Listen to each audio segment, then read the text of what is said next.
The amount of revenue per day for, say, like a crew or something like that, what you're going to want to do is you're going to want to take a look at their schedule, see what they were working on.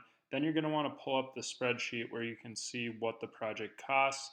Again, if it is a project where the landscape crew and the concrete crew are both out there, for example, you are going to need to divide that amount out and kind of break it into two separate projects so we can see what each crew did in revenue per day. But if you look at, say, Charles Fisher's, for example, this is on the landscape hardscape crews spreadsheet here. His was just a landscape job, only the landscape crew was out there, so we don't need to worry about trying to break this number into two separate numbers for each crew.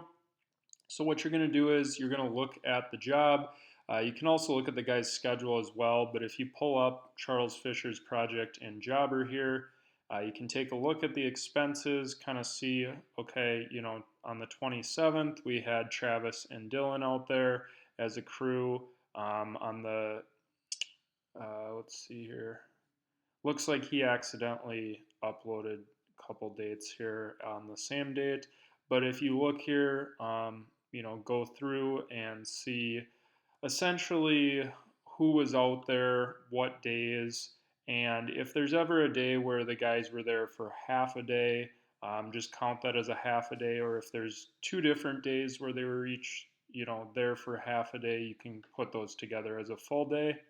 And essentially, you're going to go through and you're going to, basically count up how many days that we had the crew out there. And then what you're going to do is you're going to go back to the total job cost and you're going to divide this 27,507 by the number of days that they were there. So just for example's sake, let's say that they were out there 10 days. You're going to take 27,511 divided by 10.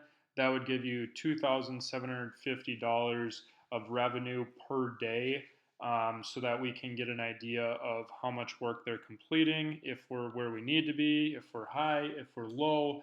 In that particular example, that would be low. For these guys, usually they're in kind of that $4,000 to $6,000 range per day, or at least that's where we like to see them.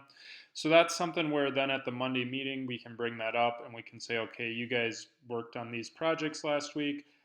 These were where you were at. Let's say if, for example, it was some smaller jobs, maybe it was a $6,000 job or a $4,000 or $2,000 job. What you're going to do is you're going to do the same thing. You're going to divide that by the number of days that they were there. But if they're on multiple jobs for the week, let's say after you divide them out, one of the jobs came out to say 3,000 for the day. Another job came out to say an average of 4,000 per day, and another job was maybe 2,000 per day. And let's say there was one rain day throughout the week, so they only worked 4 days.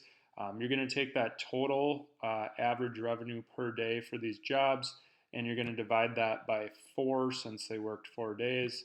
And so that would give us an average of $2,250 per day for the week. So that's something where we would bring that up at the Monday meeting, can go over that. But just overall, that's how we go about figuring out what the average revenue per day is that these guys are completing on projects.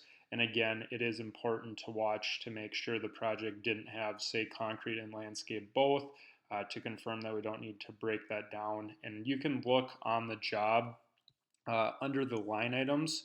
So if you pull up the client and their job, and then you go on down in Jobber here and you take a look at the different line items of what the project actually consists of, you can see if there were multiple crews working on it. You can also look at the schedule oftentimes as well and see where the project is on different teams or different crews' schedules to see that also.